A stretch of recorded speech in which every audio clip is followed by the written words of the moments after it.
এই তোর আবার কি করলি? গাড়িতে এমনি অবস্থা খারাপ, আবার তুই ফেল দিলি। আয়, এই তোদের জ্বালায় আমি কি করব রে। হায় হায় রে, গাড়িটাই আমার শেষ।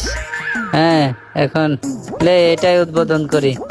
হ্যাঁ, জ্বালা বটকা জ্বালা, আমার সব শেষ হয়ে গেল। এই এই আস্তে আস্তে আস্তে আস্তে ঠেল, এই গেল রে, সব গেল রে। আস্তে আস্তে টান। হ্যাঁ চ, এই বেড়া আস্তে আস্তে, সব পড়ে যাচ্ছে রে পানি। হ্যাঁ আস্তে আস্তে টান। হ্যাঁ, ওরে যাইতে যাইতে হ্যাঁ, হায় হায় হায় হায়, করলো কি? এই বেটা তুই করলি কি? পানি এক ফেটাও তো নাই, এখন কি নিয়ে যাব? আমিন ওস্তাদ, এই দিন এইটা দিয়ে যাব, দেখুন।